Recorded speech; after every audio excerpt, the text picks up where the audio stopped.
Hey guys, Jonas here. Today I'm actually honestly a little bit stressed out right now because I have so much to finish. But I want to give you a couple of quick tips on how to speed up your editing process in Final Cut Pro X.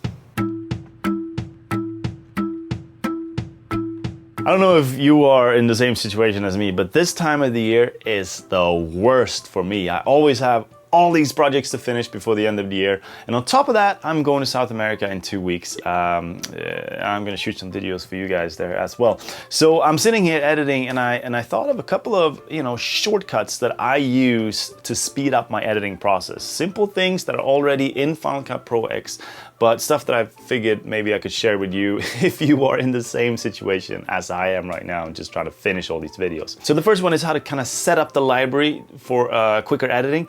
The second one relates to audio adjustments, and the third one is also adding effects and stuff onto your clips. How to sort of mass batch that for your whole timeline if the clips look somewhat similar. All right, let's get to it. When I'm editing a project, I usually have clips from all kinds of different cameras, from my smaller GoPro cameras to my larger 4K cameras. Clips from especially these larger 4K cameras tend to slow down my computer a lot. So one suggestion I have is to convert all of your clips to proxy files. These are smaller files that refer back to the original media, but they won't slow down your computer as much in the editing process. So go up to your clips, highlight all of the ones you want to convert to proxies, right-click, and then transcode to proxy files. This might take a little while, so it could be useful to start this process before you go to bed one night, and then when you wake up in the morning, you have a library full of proxy files. Then you go up here and tell the computer to only view the proxy files. When you're done with the video, when you're ready to export it, you go back up and refer back to the original media, and the computer will read the original media so that you don't lose any quality by exporting proxy files.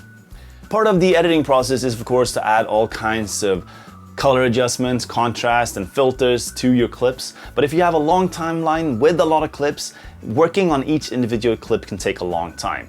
So what I usually do is I put all of my adjustments onto one clip. When I'm done, I copy the clip, Command-C for short, and then I highlight all of the clips that have similar original settings. For example, all of the GoPro clips or all of the clips taken with one camera at that same shooting time.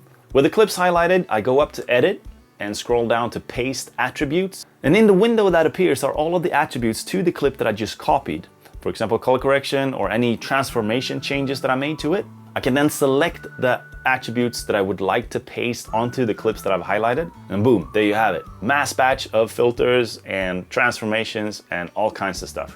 This is honestly super helpful if you want to make big changes to a lot of clips. At the end of the editing process, I'm working with the audio to level out any big spikes and also pull up more quiet sections. To do that, I go to the audio presets and I go down to levels and I select limiter. I apply limiter to the clip that I want to work on and go up here to audio and open up parameters.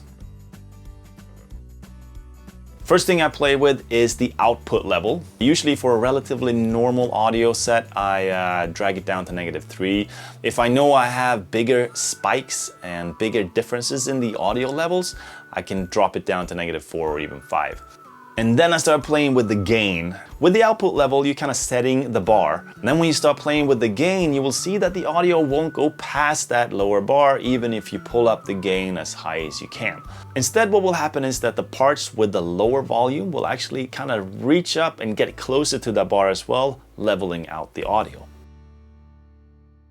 Then you can do exactly like you did with the color correction and that kind of stuff. You can do a copy, select the clips that you would like that adjustment to, go up to Edit, Paste Attributes, and voila, you have that on all of the clips that you would like to do the same audio adjustments to. Perfect, huh?